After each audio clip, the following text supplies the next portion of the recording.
This episode of The Crossroads is sponsored by the Black Pod Collective. If you're looking for a support group for your podcast or networking opportunities, look no further. The Black Pod Collective offers tips for improving your marketing to expand your reach and support from other Black people with the same passion. Follow Black Pod Collective on Instagram at BLKPOD Collective or visit their website for more information. This episode of The Crossroads is also brought to you by Radical Solutions, LLC, and its founder and CEO, Brandy Brooks. This is the first in a series called Curated Convos, a discussion about local and national politics from a Black perspective. For more information about Radical Solutions, please follow Brandy on Twitter, Facebook, and Instagram at Brandy4MoCo. All right. Hello, everyone. Welcome back to another episode of The Crossroads. I am your host, Rashida Green, and this is the show for and about environmental justice and those who fight the fight with skin as melanated as the days are long. Knowledge is power, and we are breaking down stereotypes one episode at a time. So hello and welcome. I'm doing a new thing. You got to do a new thing sometimes.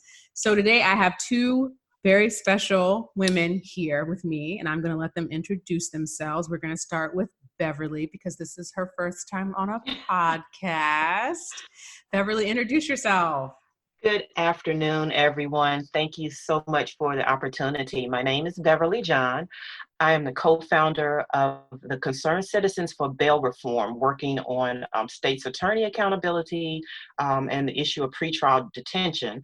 I am also a member of Community Justice, a coalition of community members and organizations fighting for police accountability in Prince George's County. Awesome. And last but certainly not least, Carleen Ponder. Well, hello. Thank you, yes, for inviting me on your show. I am, as you see, Carleen Ponder. So by day, I'm an attorney, and by night, or any other time that I'm breathing, I'm an activist for police accountability. For the past 2 years, I was specifically working in Montgomery County and did some work at the state level with the Maryland General Assembly, and was leading a coalition called Silver Spring Justice Coalition, and I'm with the ACLU of Montgomery County as well, the volunteer. Okay, so the first thing we like to do on the show is to give flowers. So when we give flowers, and this is a segment I've historically liked to forget, but when we give flowers, it's to give it to someone either in our lives, it can be someone that's an activist, doesn't matter, any person from history, someone that inspires you that you want to honor in this moment. And Carleen, I'll start with you. Sure. The person that comes to mind, I think you might have mentioned last week, is the police officer, the female police officer in Buffalo, New York, yes, who lost her job and her pension because yes, she intervened when another police officer, a male police officer, was choking somebody. And as it turns out, that officer who was doing the choking was found later to be unfit, surprise, to be on the force. And I think he was eventually terminated. But all these years later, this woman still, she didn't get her job back and didn't get her pension. And so I unfortunately can't remember her name offhand, but then of course the other person would be, go ahead. Carrie Olhorn. Yes. Carrie Olhorn. And I don't know if she was a white or black officer or what her. She's black. Well, look at that. Well, a black woman lost her job, lost her job, pension. Yep. And same thing with the black woman that we saw, I think, in Fort Lauderdale, Florida, the black female police officer who intervened when her white male colleague this past week basically just slapped a kneeling young black woman who was on the ground, just slapped her out of his way. Yeah. That woman intervened too. Yeah. Beverly? Oh, this is such a nice little treat to be able to give some bouquets to some people. So I would like to first give one bouquet to my co-founder for the Concerned Citizens for Bail Reform. Her name is Tamara McKinney, and all the members of that group. And then the second bouquet goes to Kima Harris, who's the co-founder of Community Justice. Awesome. And the members of that group who are awesome, dedicated, and passionate about the work that we're doing. And I do have one really big bouquet. My Shiro status bouquet goes to Sister Dr. Angela Davis. Yes. She's just been, the words just aren't there for me, but for her courage and her unapologetic example of how to struggle with dignity, I just want to just give her due respect. Okay. Yeah. I actually I'll have two people. First person, Emmett Till. I'm just going to give him some flowers. Mamie too. His mother, Mamie. And Breonna Taylor, because her birthday was on Friday and she should have been able to celebrate it. So I want to give her some flowers as well. All right. So we have ourselves an agenda today. So we've talked about the work that you all are doing, and really what it boils down to is work surrounding mass incarceration, work surrounding police accountability in Montgomery County, in PG County too. So really focusing on these two major areas, or major counties in Maryland. And the first place that I want to start is a place that I picked up on from the previous episode about the Law Enforcement Officers' Bill of Rights. And I want to know what you all think about this particular law, just to kind of get the ball rolling. And then also, what happens to those states? There are 16 states that have their own version of it. What about the states that don't have it? What's up with that? But first, starting off, just like getting an idea from you both on what your perspectives are. And whoever wants to start can speak out. A dear member of our coalition, Professor Alonzo Smith, who dedicated his entire life to anti-racist work, recently passed. But one of the things that he really looked forward to working on before he passed was repealing the Law Enforcement Officers' Bill of Rights and replacing it with a mutual contract between police and citizens based on respect. And I fully support that and would like to see that done. Yeah, that work right there sounds amazing as, a solution to the problem of this Law Enforcement Officers' Bill of Rights. Let me give you a fun fact. Maryland was actually the first state to pass a Law Enforcement Officers' Bill of Rights in 1972. So I think the state is really proud of that, and the Fraternal Order of Police, who are always behind this bill, are they've been fighting it, I believe, tooth and nail, the different reforms that have been proposed by folks during previous legislative sessions. But it's just something that provides just rights to officers that really go above and beyond, I think, the rights that you and I receive as normal citizens, and it allows them a certain level of coverage for those who are bad actors and want to do harm to the community. So it has to go. And then to follow up with that, so what happens? I'm just very curious to see or to understand what happens in the states that don't have a Law Enforcement Officers' Bill of Rights. What are they doing or not doing to protect their citizens? Like, what is it? And this is out of you guys' depth. We can go back to Maryland, but I would just really, that's been the question on my mind, is what are these other, states doing to either overly protect police officers from having to be accountable or held accountable, or interfering with investigations, which some might say is what happened in the case of William Green, who the police officer that shot him had 2 prior incidences. So just wanting to understand if you all have this knowledge offhand, what are other states doing with their police officers? How are they letting them, interact, or are there any sort of measures to kind of monitor those things? Well, I think that's a very good question, and I'd be interested in actually researching it to get an understanding of what's happening in these states that do not have that. Is it more equity in terms of, how the transparency of these investigations, if they're complaints?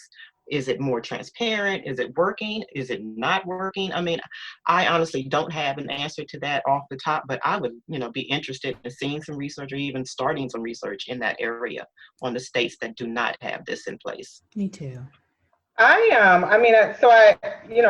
can't really answer to the specifics of what those states are doing, but I would argue that, the Law Enforcement Officers Bill of Rights is one piece of a bad puzzle in terms of giving police officers super protections, because you also have the Supreme Court rulings, giving them something called qualified immunity, which Justice Sonia Sotomayor said acts as an absolute shield against holding police officers accountable for bad behavior.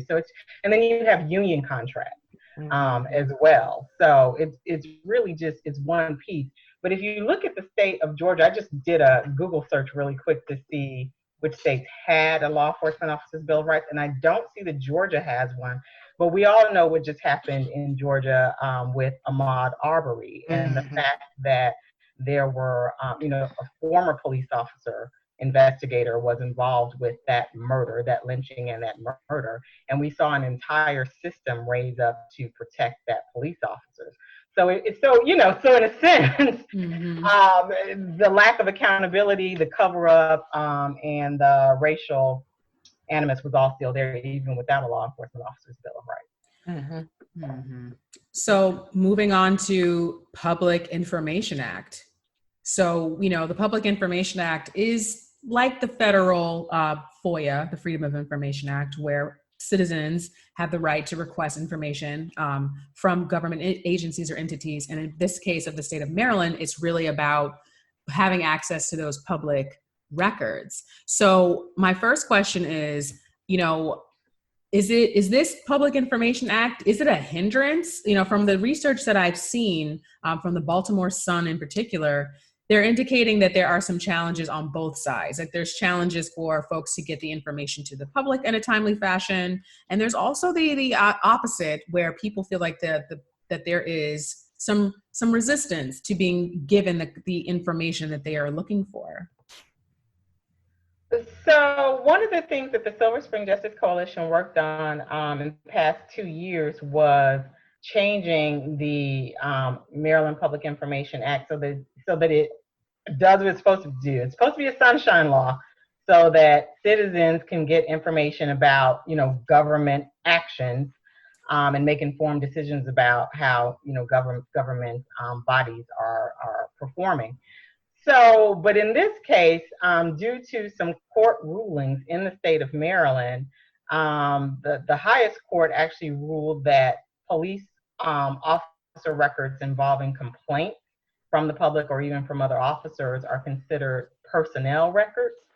And the court decided that personnel records could not be released to the public for privacy reasons. So what ends up happening in the state of Maryland is you could have the very same situation that is happening in the state of Minnesota, where you had this officer Chauvin who had a lengthy history of complaints against him.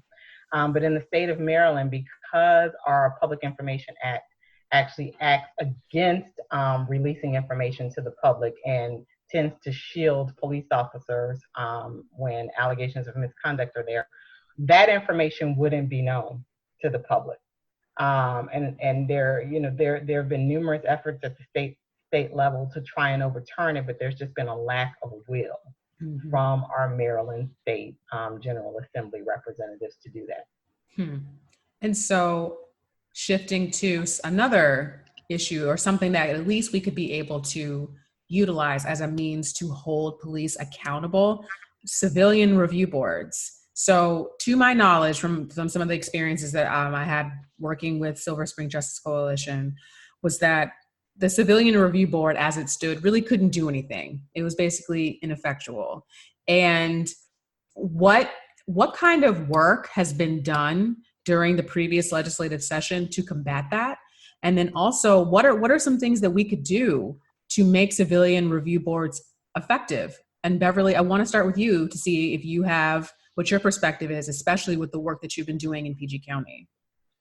Yeah, so not an expert on it, but what I do understand and what I have seen in, doing some work here in Prince George's County is, again, these civilian review boards are basically just there to check a box off to show that they're trying, that they're trying to be able to respond to our requests for some accountability and some method of, trying to provide access for citizens to complain and file complaints against officers. And they have a page on the website in Prince George's County that deals with this issue and with the citizens complaint. It's called a Citizens Complaint Oversight Panel. And so people are told that they need to submit a notarized complaint within 90 days of the incident, which is a little unrealistic sometimes, because even the information that people are trying to get from the police department, like, for example, let me just get a police report on what I said so that I can start this process of complaining. Mm-hmm.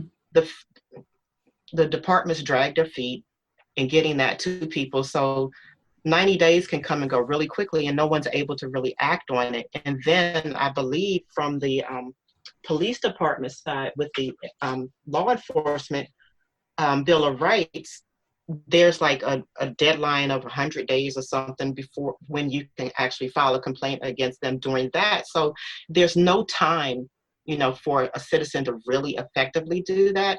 And then, you don't really understand who's reviewing or who's investigating and why they're coming up with unsustained rulings on people's complaints.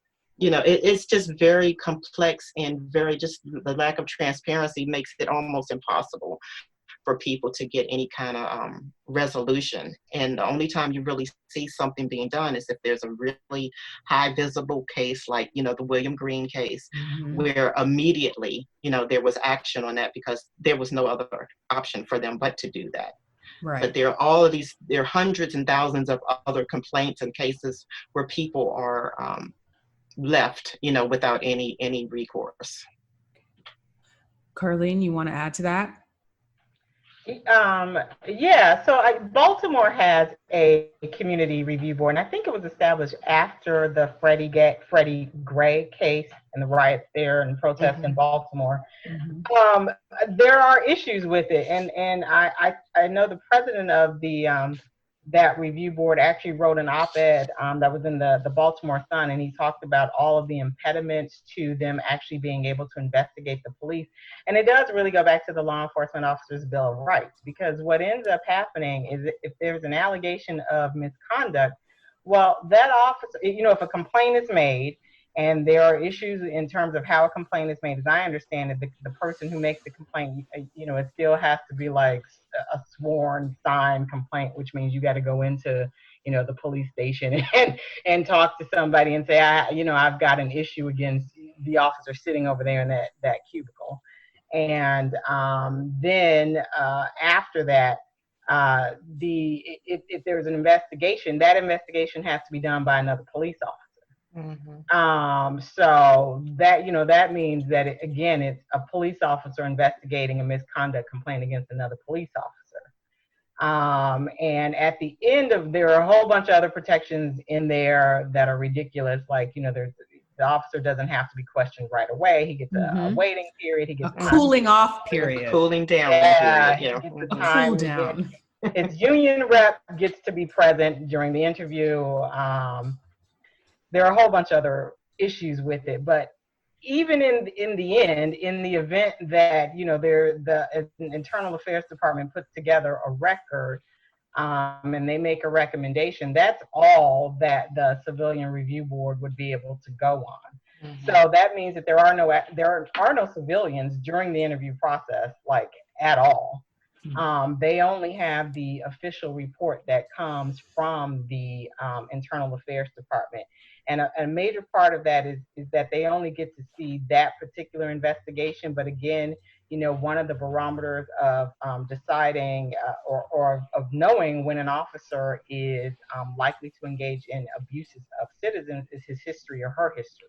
Right. And so if you're a member of the Civilian Review Board, you don't actually get access to prior complaints about that officer. So it's very hard for you to gauge, was this a one-off incident, right? This officer, he had a bad day, she had a bad day, or is there a pattern in practice here? So because of the Law Enforcement Officers' Bill of Rights and the Public Information Act, civilian review boards are greatly limited in what they can do.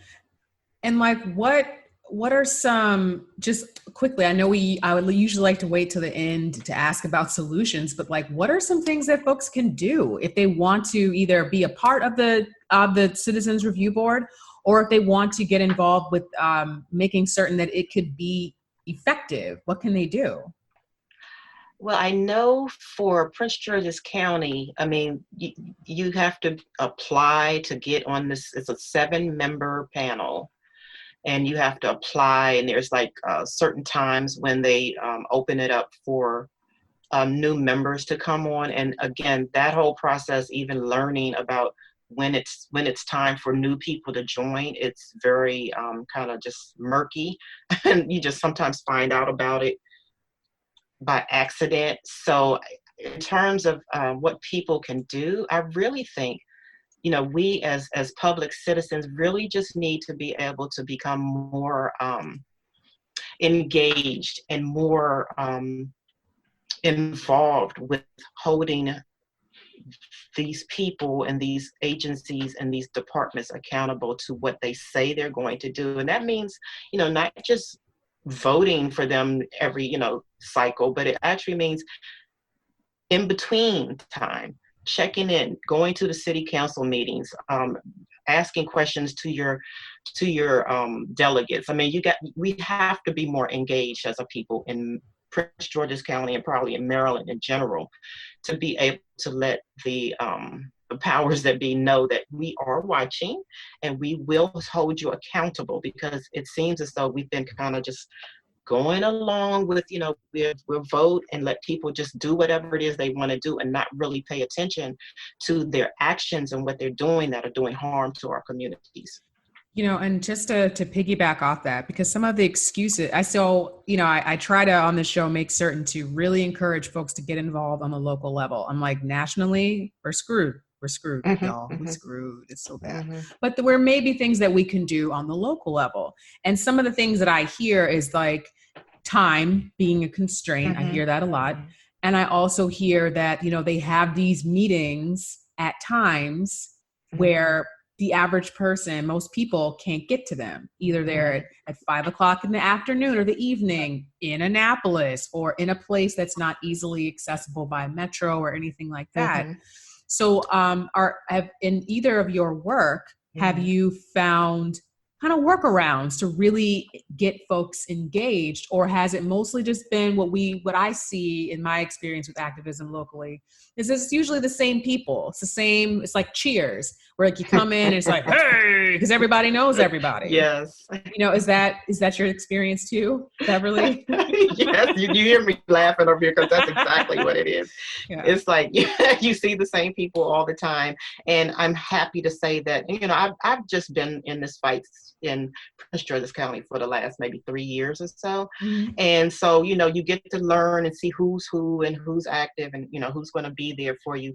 But what I think is really a good takeaway from COVID-19, where we've been forced to kind of do a lot of things online, like what you're doing right now, is the fact that city councils, they have their meetings. A lot of them are having their meetings via Zoom and online. So it doesn't matter the time because we're all at home anyway. And our group, Community Justice, did an action with the Hyattsville City Council over the reinstatement of some of the police officers that were involved in the Leonard Shan shooting back in September.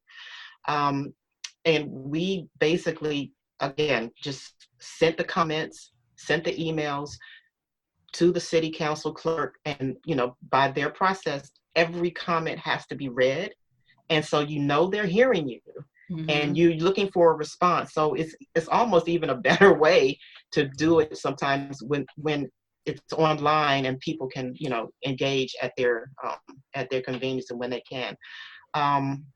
Having these meetings and having these town halls and chats with the state's attorney or whatever, at these inconvenient times. I mean, we have spoken up about, having them at more convenient times when others can join.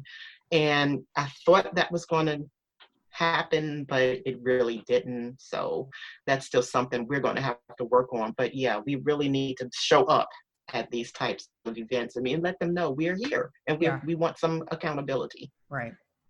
Carlene? Yeah, I mean, Rashida, I'm really glad you mentioned work on the local level because, I mean, it's great that there's national attention based on, the murder and lynching in Minnesota. But, what I'm finding is all my Facebook friends are all of a sudden Facebook, activists and warriors. And these are people who've never said anything about Black Lives Matter or police accountability issues, since they've been my Facebook friends. But the thing about it is that people oftentimes don't understand that they can make the most impact at the local level. So that's why the Silver Spring Justice Coalition, I think, was so successful and influential here in Montgomery County is because we really did focus on Montgomery County, and we made our elected officials and police department talk to us and talk to the public and address issues of misconduct and police shootings. We've had several police shootings in Montgomery County.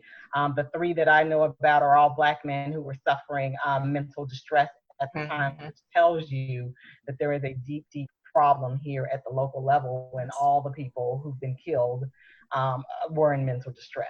Why is that the first response when you're Black and you have mental illness? You can expect to be shot if police are called. Right.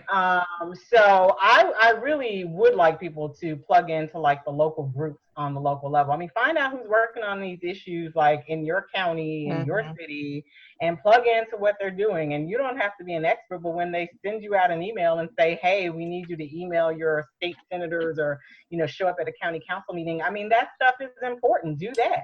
I mean, it's impactful. It's impactful. Yes. So, I mean, I think that's the best thing for people to do is to really do the work on the local level. It's really challenging with a lot of this stuff because we're talking about the Law Enforcement Officers Bill of Rights and the Maryland Public Information Act as huge impediments to police reform or accountability in this state. But most people have never heard of those, the statutes, and why should they? But it would be great if we could find a way as advocates, particularly those who are allies and perhaps have the funds to do media campaigns to talk about, well, why should an officer with 18 complaints of excessive force still be on the force in Minnesota or in the state of Maryland? Why should that be the case? That would at least alert the public that it's the same thing here in the state of Maryland. Officers with lengthy histories are on your force. Yes. Yeah. And that's exactly, I think, the next step in terms of, we've done some rallies. We now want to get to educating our local communities because, again, this national incident has brought a spotlight to our local environment and how this is impacting you, whether you know it or not. It is impacting you and people in your community. So, we're going to be doing some educational, just events and trying to get people to sign up to be able to, come out when it's time to do things at the council level or with the delegates or whatever, so that, again, we can build an informed army, of local people who can really be, again, impactful. Because a lot of the elected officials, like we see the same activists, they see the same people that are supporting them because, and so they're comfortable with that. But they need to see some other people who need to hear answers to some of the questions and the issues that we're raising right now too. And then, Beverly, I want to ask you a little bit about some of the stigmas around PG County and also how the interactions of the Black folks who live in PG, how that is with the police. Like, so to kind of give you a little context of where I'm coming from, so there's been, in my opinion, a very major focus on making PG County sound like the Wild fucking West. Like they make PG County sound like it is just a bunch of hooligans running around doing God knows what. And, going to TGI Fridays and cutting up and all these types of things. And I feel like that's been pretty consistent over the last 20 years, maybe longer, to create that image. So like, what is, from your perspective as a person that is living and working in PG County, please dispel that myth. And then also talk about what the real relationship between the PG County Police is with its residents, with its citizens? That's an awesome question, and I thank you for that, because thinking about Prince George's County, I describe it as it's a bipolar dysfunctional county. Ooh. So you have one set of residents and communities that are, at least on the surface, pretty well-to-do, have resources, have all the up and coming, progressive and positive things going on in their lives. And then you have this narrative of these other communities where they're over-policed, they're harassed by the police. And again, as you said, the narrative is like, they're just out of damn control. And we have to, this narrative of fear around these communities is causing the other side to feel like, oh yeah, well, you can do whatever you need to do as a police department to keep us safe from that side, not realizing we're all together in this. We are all together. Come on now, cousins, family members. We live in those communities too, but you get over here on the other side, and it's kind of like, clutch your pearls. You're clutching the pearls and sucking your teeth, and all kinds of stuff like that. Don't forget where you came from. We are your family, right? We are your family, and we deserve respect and dignity, just like you do. Our issues may not be like yours. I mean, if you want to discuss with your county exec, how many times the trash is picked up, that's your issue. We want to talk about why, we have young men who are sitting in front of their apartment complex being harassed and rousted and basically, just laid out on the ground by police officers because they're just sitting outside. Why is that? You can't allow that to happen. You can't look and think that that's okay. You just can't. So we need to fight with that. And then switching gears ever so slightly to Montgomery County. Yeah. Carlene, and kind of also similarly with PG County in terms of the difference between class privilege by race. So Montgomery County is considered to be a minority majority, and that's the boast or the brag. It's well-to-do, and people are very securely middle class. The average person makes well above the national average, blah, blah, blah. And so the differing narrative with Montgomery County is that we don't have them type problems over here. You can release the hold that you have to your pearls because they are safe in Montgomery County. And I think I can speak for you when I say we know that is a damn lie. But please feel free to elaborate. Well, so the thing that got me involved, directly as an activist here in Montgomery County was the 2018 shooting of Robert White, who he had a mental illness, but was just walking outside in his Silver Spring community, which is not too far from where I live. And, this man was approached and accosted by a police officer and ended up losing his life on a day when he was just out for a walk. Right. So if that can happen, clearly we have some deep-seated issues this minority majority, I guess, area, Silver Spring and Montgomery County. That should never happen anywhere. I saw that as no different than any of the stories of Black people being accosted and killed by police officers anywhere else in the country. Right. And I was disgusted that it happened in my backyard. Yeah. And I definitely was too. And kind of taking this to a next level in Maryland is racial profiling. So, of course, following Freddie Gray's murder, police were required to, not rely on racial background or ethnicity in their decision making, which to me sounds laughable. Like what? Okay, but in terms of just like that particular, what's the aftermath of that? Like since that happened, has there been a decrease in racial profiling Is that something that, has this been effective at all in anything that you've seen, like the work that you've seen or any of the statistics or anything? Has that been effective? I just want to follow up on that because I was just speaking about Robert White. If it were effective, Robert White wouldn't have been killed. Because there was no crime being committed. There was no report of a crime. There was no police call made. This was literally a police officer out, doing whatever he was doing, and he saw Robert and decided to stop him. Right. That to me was a very clear case of racial profiling. And so my answer based on the shooting of Robert White would be no. Just saying that the state of Maryland doesn't engage in racial profiling hasn't accomplished much at all in terms of keeping Black people safe from police. And Beverly, anything you want to add to that? I mean, yeah, I agree.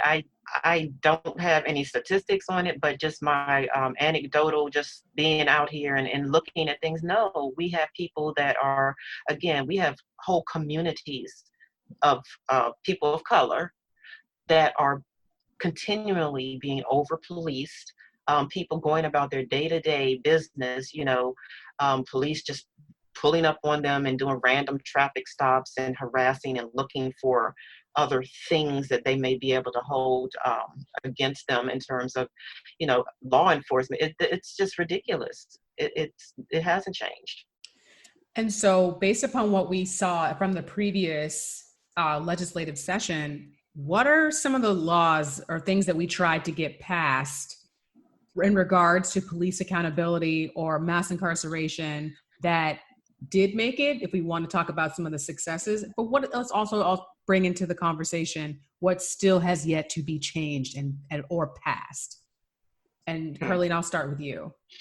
Well, I will start with what still needs to be changed and or passed, because if any law, as I understand it, the things that did change after the Freddie Gray death they were minuscule. There were some minor changes made to the Law Enforcement Officers Bill of Rights, which really aren't even worth talking about. I think they reduced the cooling off period from 10 days to 5 days. Yep.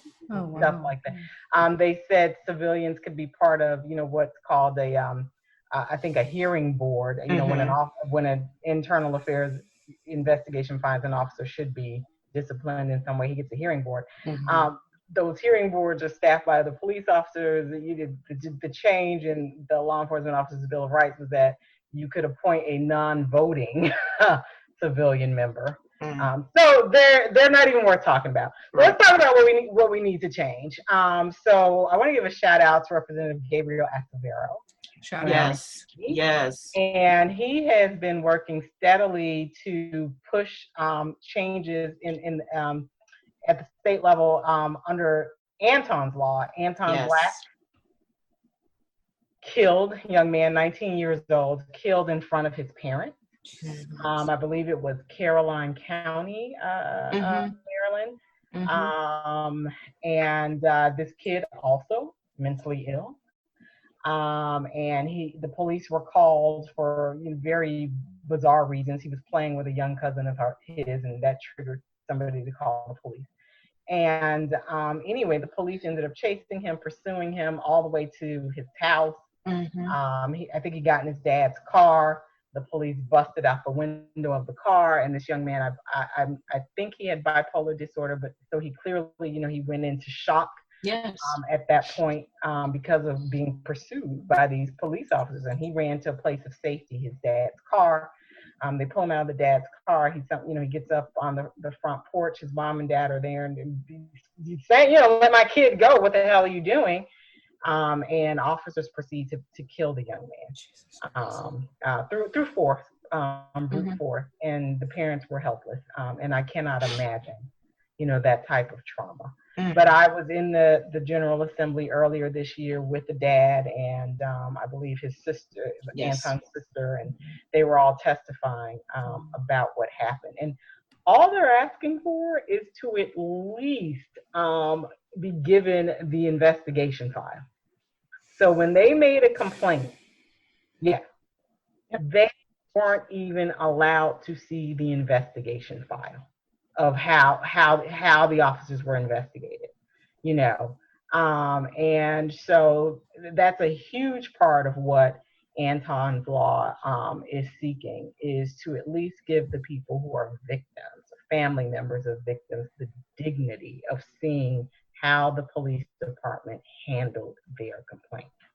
So we're a long ways off, because that seems like common sense, right? Mm-hmm. That if you're a victim, you get to know how the officers were investigated, who's involved in the investigation, what recommendations, were made, the history. You want to know whether or not this officer has a history of prior complaints.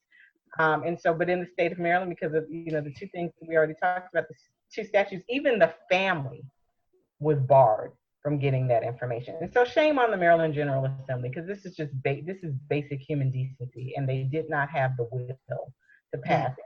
Absolutely. And, I think that it's been up for approval and passage a couple of years now, right? This is this year wasn't the first time it was lifted up, but I certainly agree and support the representative as well, Acevedo, for doing what he's done with that bill and all the other co-signers for it. And I don't know, Carlene, correct me if I'm wrong, but to me, looking at it from a layman's perspective and not really, into all of the legalese of it, it looks like it's a really good combination of answering issues of the Public Information Act as well as use of force bills. So it looks like it's a good combination that will address both of those issues.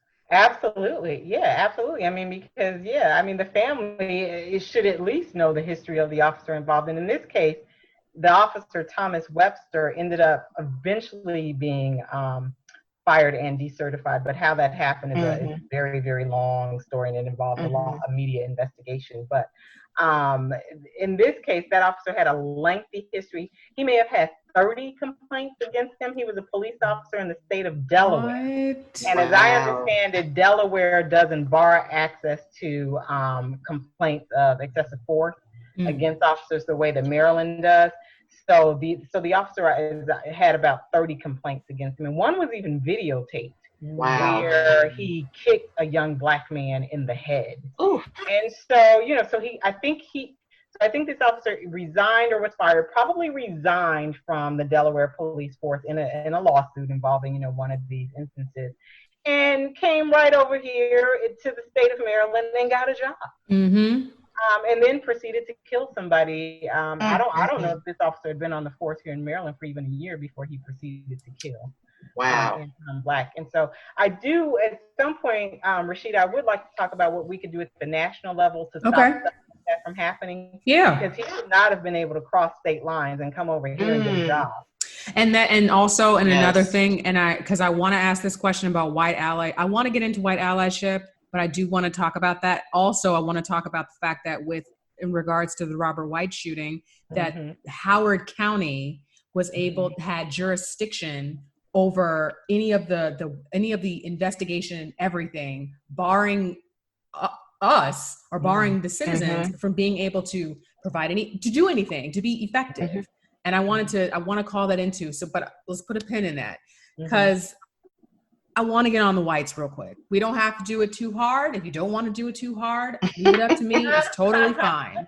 But I don't know about you two, but I've gotten quite a few phone calls from people that I don't talk to on a regular basis, wanting to check on me and subsequently emote about how they feel powerless.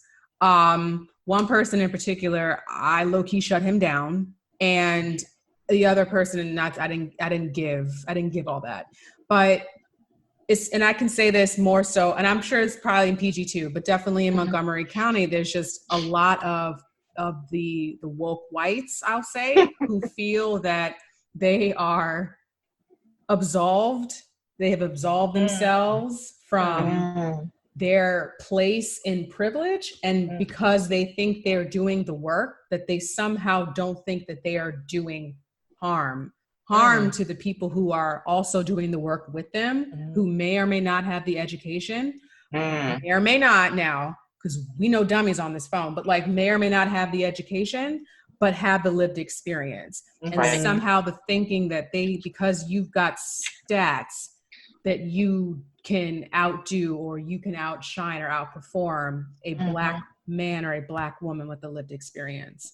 So I just wanted to bring that into the ether and get your opinions on all of these things. Whoever wants to start. Yeah. Hired, Beverly. Yeah. Personally, thank God, I have not had, that experience of that annoyance of someone, trying to jump on the bandwagon per se. But just again, like I think Carlene mentioned, on Facebook, you have all these people now who want to speak on, what the issues are and what should happen and how people should feel and how they should respond to this whole thing, when it's not yours, like, to own in that way. Like, you have to let the people who are directly impacted and have been directly impacted over the centuries to be able to deal with this. And yes, please support and please voice that, you support in ways that really matter. Like, use your influence to be able to call out these elected officials in your local community.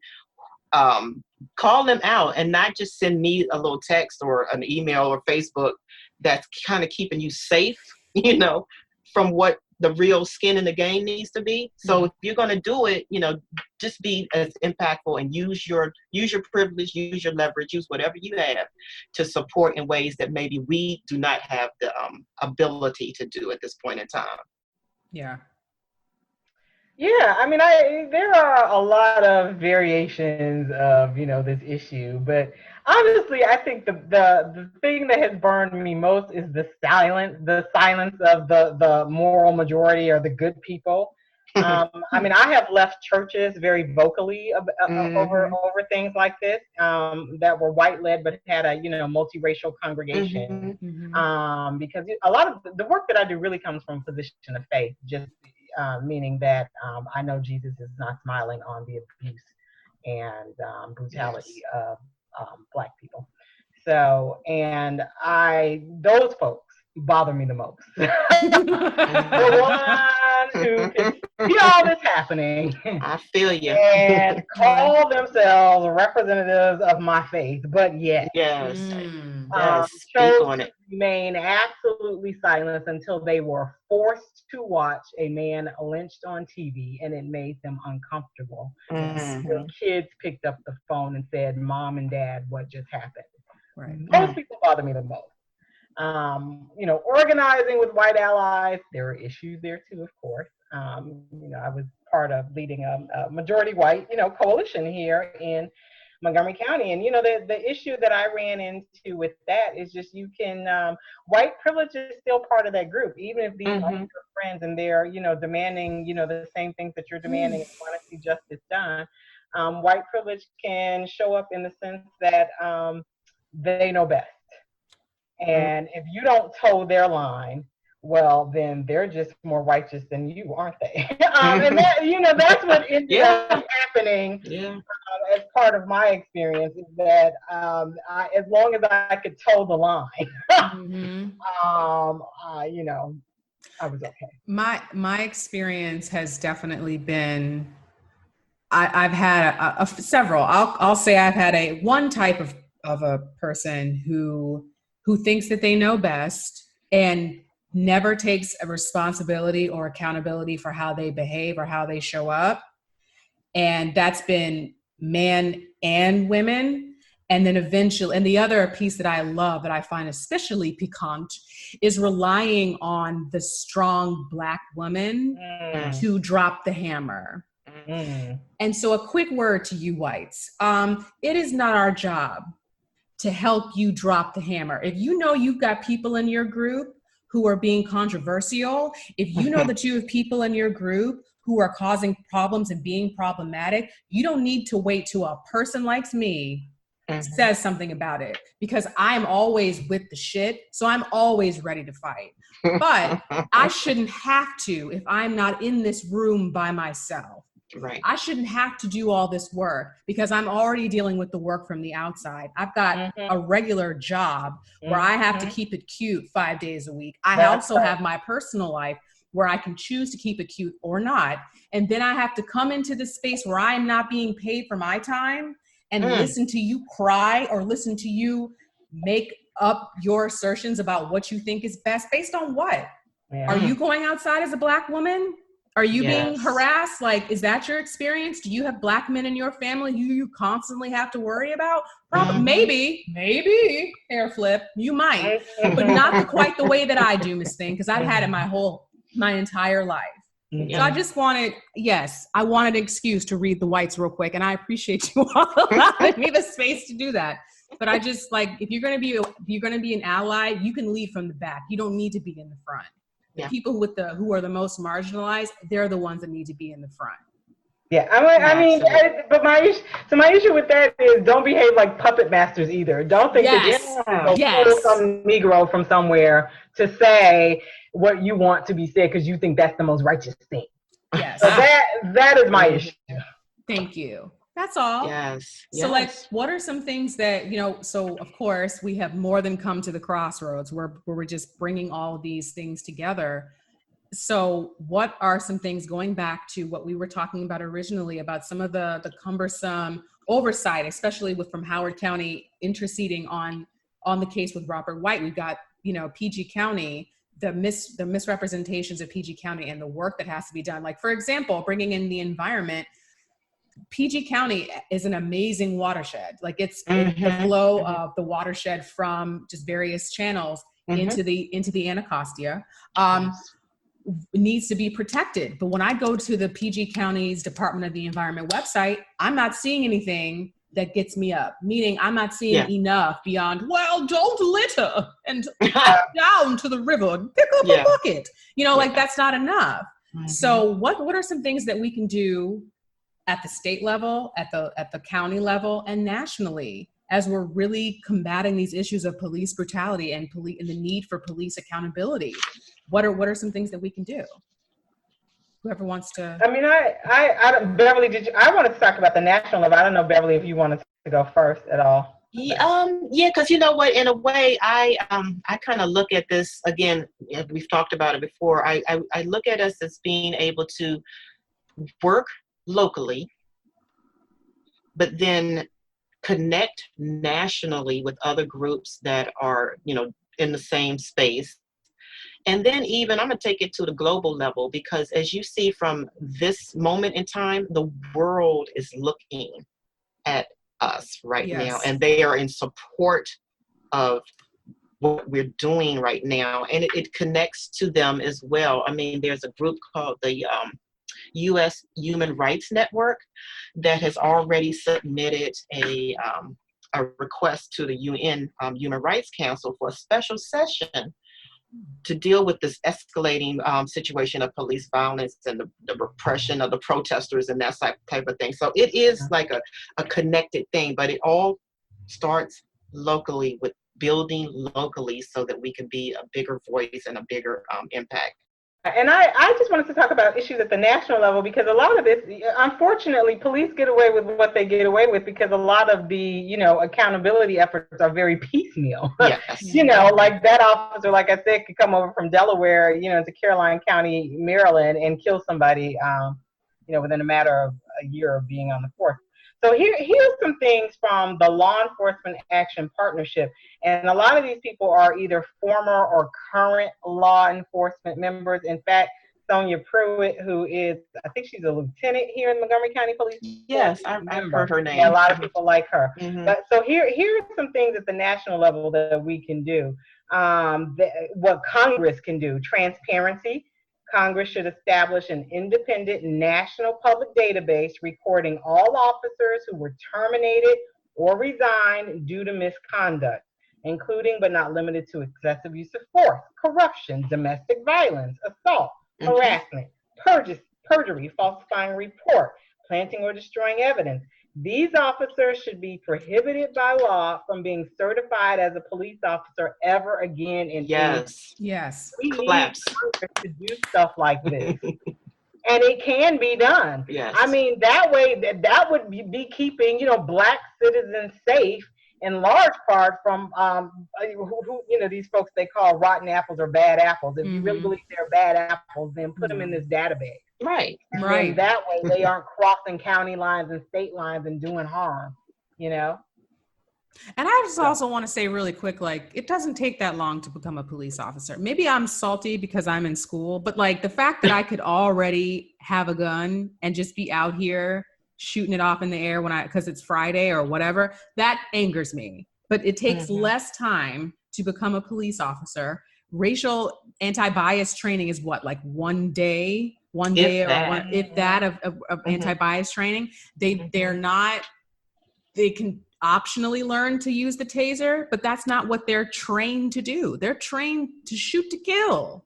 Yes. You know, they're trained to shoot to kill. They're trained to do those chokeholds. I mean, it just boggles my mind that, you know, Minnesota is now saying, no, we're going to ban the use of chokeholds. They should never have been allowed to begin with. That's unacceptable. We do not need that kind of force used on our people. Right. We don't. So we can do that, like, you know, we can demand that in Montgomery County and PG County that the police manuals bar use of, and that's another thing that the law enforcement officers, the group that I was just talking about, said should be done at the national level, because you could also do it at the national level, but we could demand it at the county level, like today. Right. So we can demand our county executives bar anything that constricts oxygen. Yeah. Or being used on people who are already in custody. I mean, again, Mr. William Green, to be in a police vehicle, handcuffed behind his back and seat belted, and to still be shot 7 times by, like, how does that even become something that you would think would happen ever? If you've got someone restrained, you don't need to put your knee on their neck.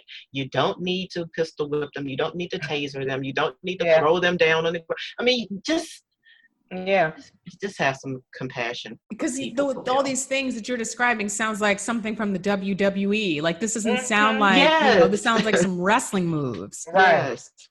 Like, well, it gets used on us. I mean, you know, we've all seen the images of angry white men with like semi-automatic or fully automatic weapons in the face of police officers in the nation's state capitals, and nothing happens. Meanwhile, they accused a black man of shooting a police officer and blew him up. So don't miss me with that. Miss me with that.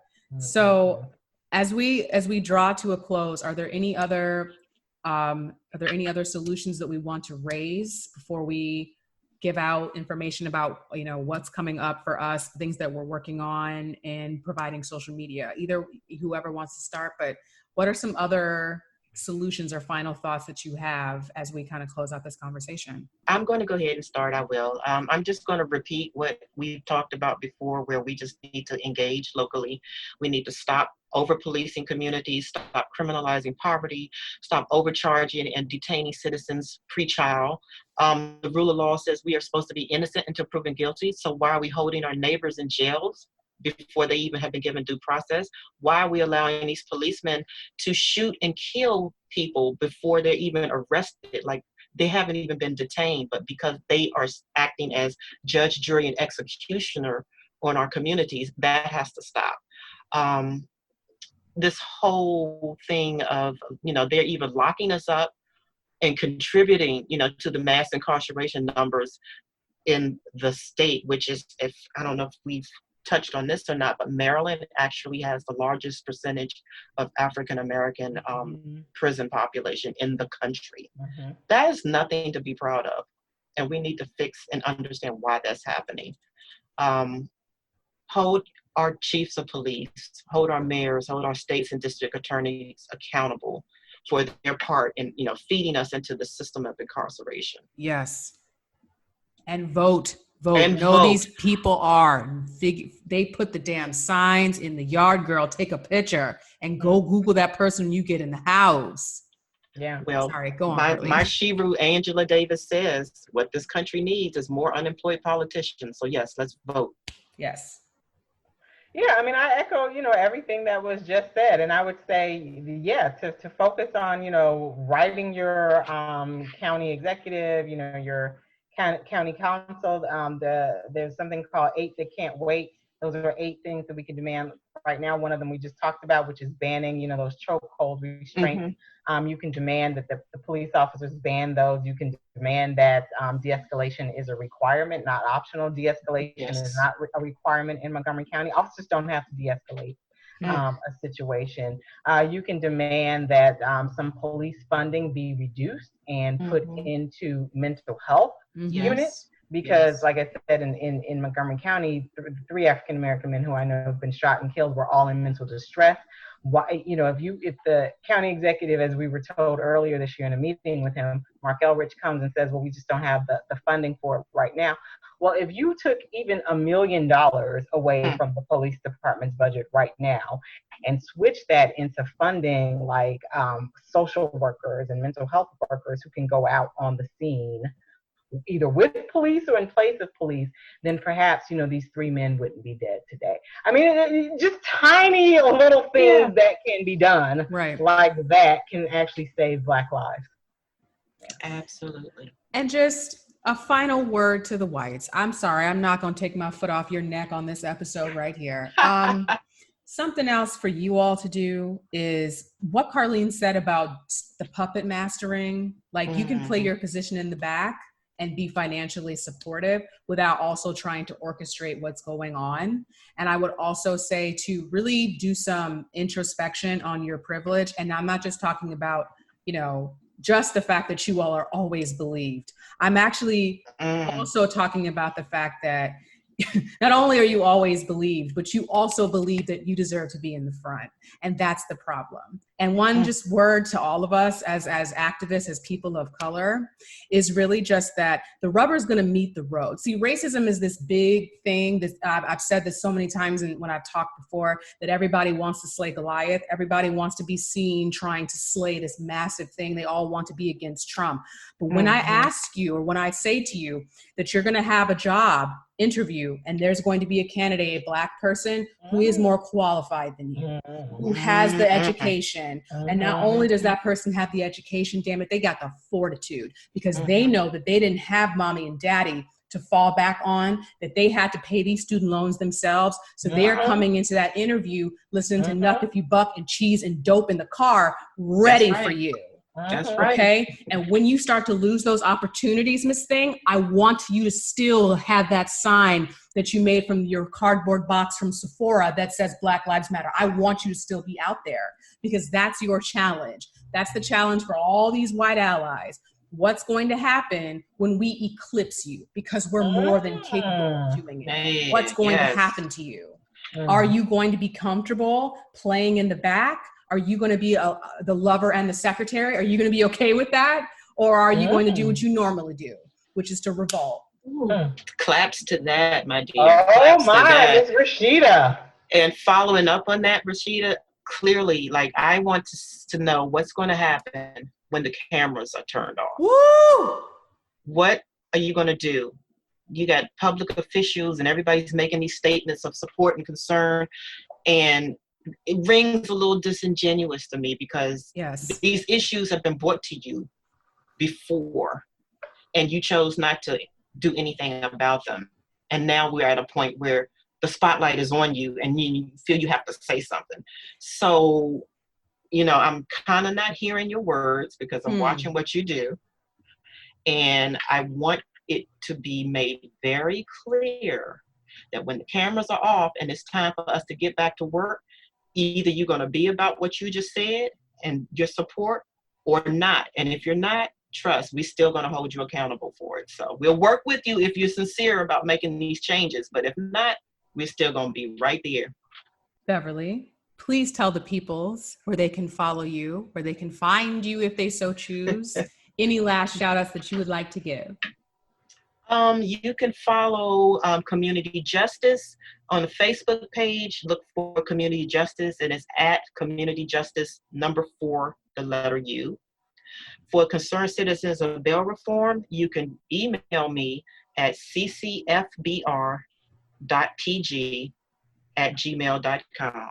And we're always looking for supporters. And if you see us out in the street, give me a shout out. Holla. Holla. Carlene. Yeah, I keep a low profile, believe it or not. So if you were looking for me, you could email silverspringjustice@gmail.com. Okay. All right. And I, of course, am Rashida Green, the host of the Crossroads podcast. You can find me on Facebook and Twitter, Crossroads Pod C1, so weird.